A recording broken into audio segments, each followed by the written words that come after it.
Assalamualaikum warahmatullahi wabarakatuh. Hari ini kita mulakan pelajaran kita dengan subjek akidah, insya-Allah. Okey, baiklah, hari ini Ustaz akan ingatkan semula pelajaran yang kita sudah belajar dalam subjek akidah ialah rukun iman.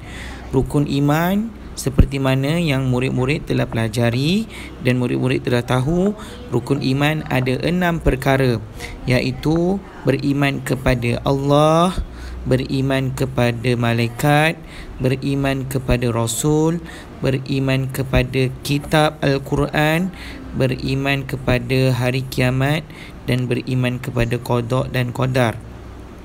Baik, ada 6 rukun iman.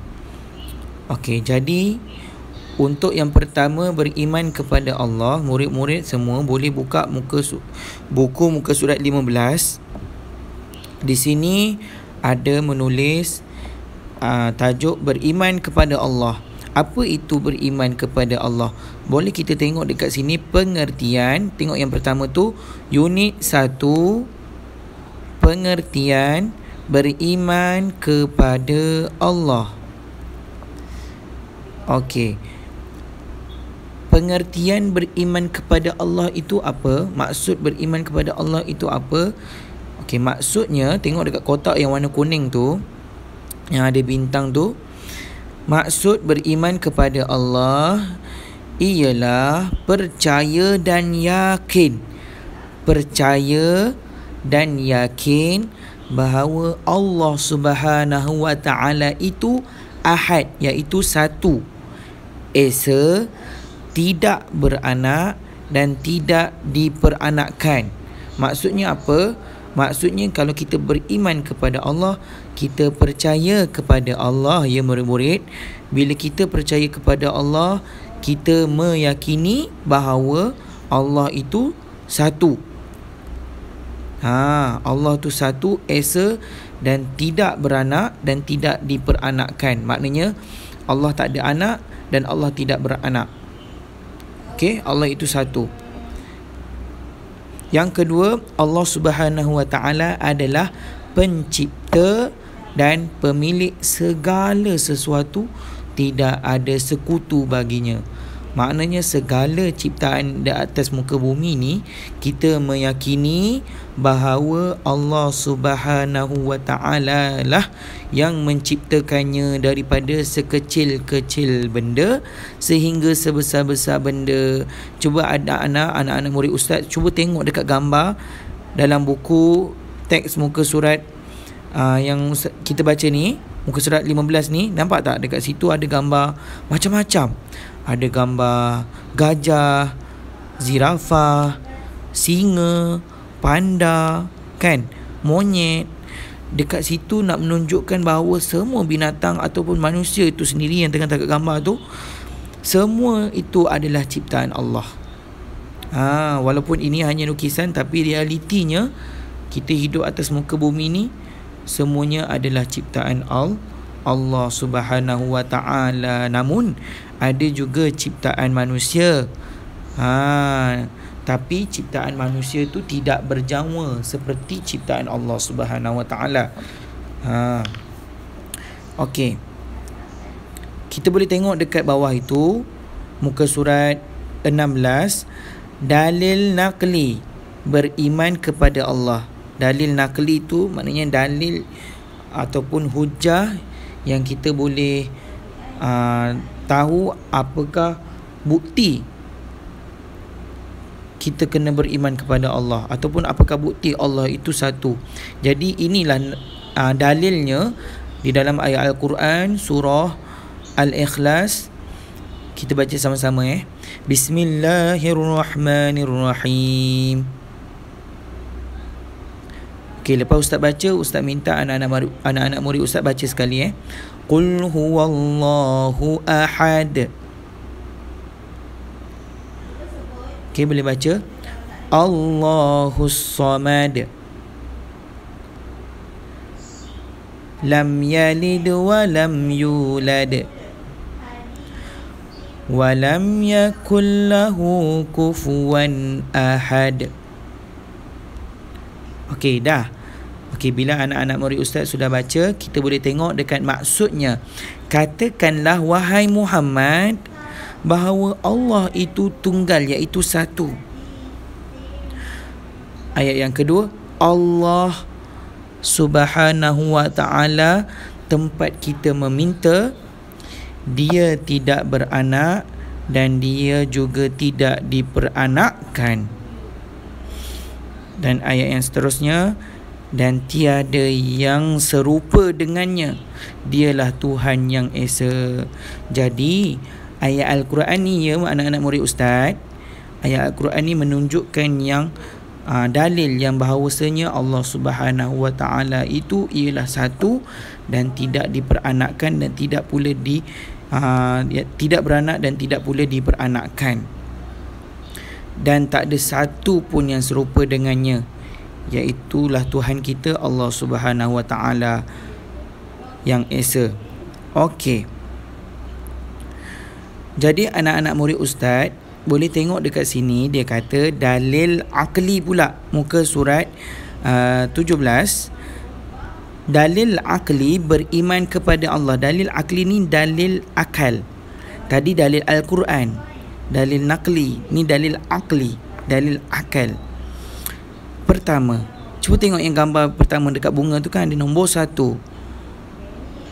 Semua makhluk di dunia ini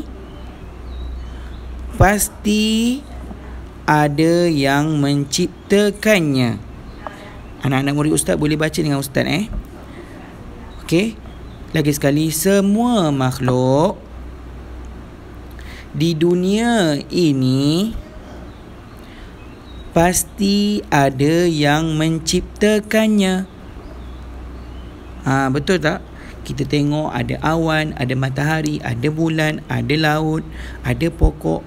Mesti ada yang menciptakannya.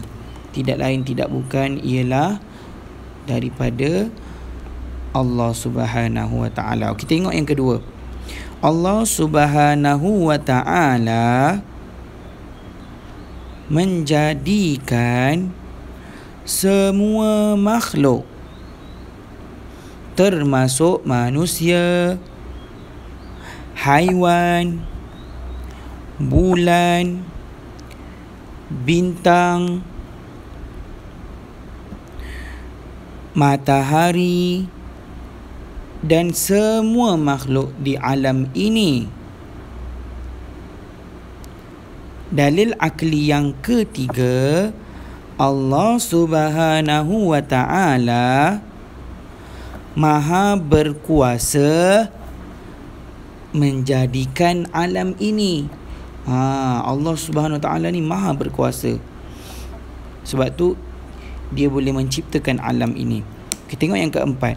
Tidak mungkin makhluk menciptakan dirinya sendiri, dan tidak mungkin ia diciptakan secara kebetulan. Betul tak? Takkanlah manusia ni ataupun makhluk ataupun haiwan-haiwan dia mencipta dirinya sendiri. Mustahil. Jadi pasti ada yang menciptakan haiwan, manusia, tumbuh-tumbuhan. Tidak lain tidak bukan ialah Allah. Yang kelima, tanda kewujudan Allah ialah dengan adanya alam ini. Takkanlah ada pernah tengok ke manusia mencipta alam? Tak ada. Mustahil dan tak pernah langsung. Daripada dulu sampai sekarang tak pernah lagi ustaz dengar ada manusia yang mencipta alam, mencipta planet. Tak pernah. Kalau kita tengok dekat langit, ada matahari yang besar, ada bulan yang besar. Tak ada siapa manusia yang boleh buat melainkan Tuhan kita sahaja, iaitu Allah Subhanahu wa ta'ala. Kita kena yakin ya adik-adik, anak-anak murid ustaz.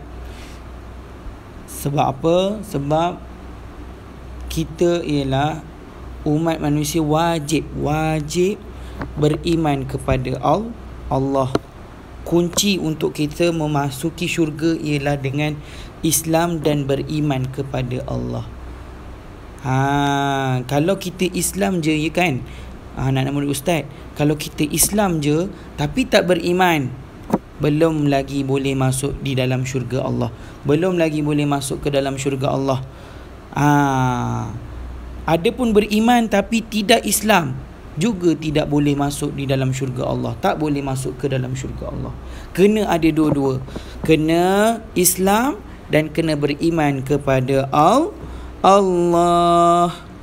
Okey anak murid ustaz, jadi kat sini kita sudah mempelajari berkenaan dengan rukun iman, dan ustaz memperincikan lagi berkaitan dengan rukun iman yang pertama, beriman kepada Allah. Kita kena meyakini Allah itu satu, dan kita kena meyakini yang Allah tidak ada sesiapa yang menciptakannya, tidak beranak dan tidak diperanakkan, iaitu Allah ni tidak mengandung ke tak ada, dan Allah ni tidak serupa dengan makhluknya, maknanya tak ada siapa pun yang serupa dengan Allah.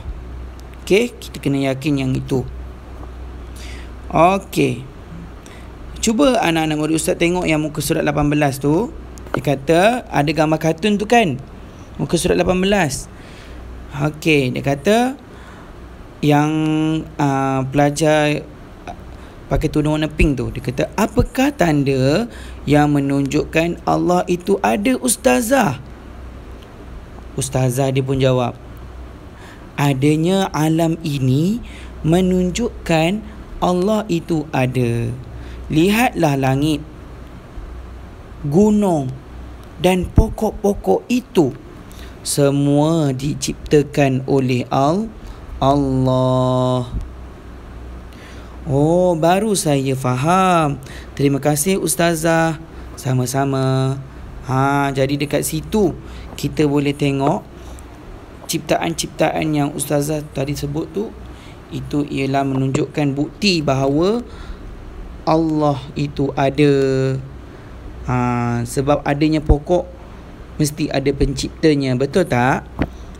Kalau kita tengok kereta, macam mana boleh adanya kereta? Mesti ada ciptanya. Siapa yang ciptanya? Manusia yang menciptakan kereta. Kalau kita tengok pensel, kita tengok buku, macam mana boleh ada? Siapa yang buat? Takkan tiba-tiba ada, betul tak? Mesti ada yang membuatnya, iaitu manusia.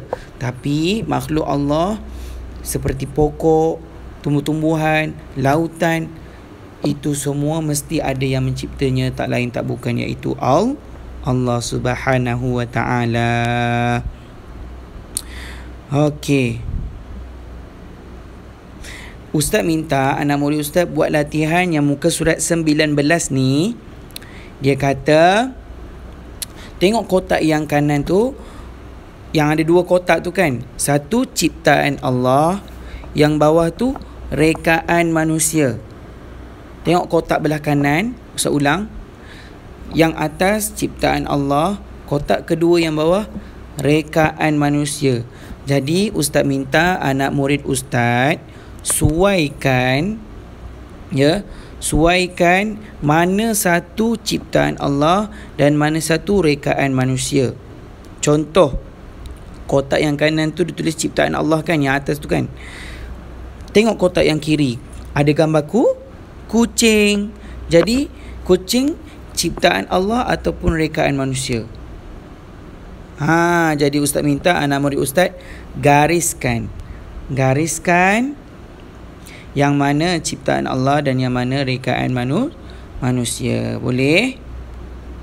Okey, boleh, insya-Allah. Terima kasih. Okey, itu saja dahulu pelajaran akidah kita. Ustaz harap anak murid ustaz dapat membuatlah latihan ni pelan-pelan ya, insya-Allah. Assalamualaikum warahmatullahi wabarakatuh.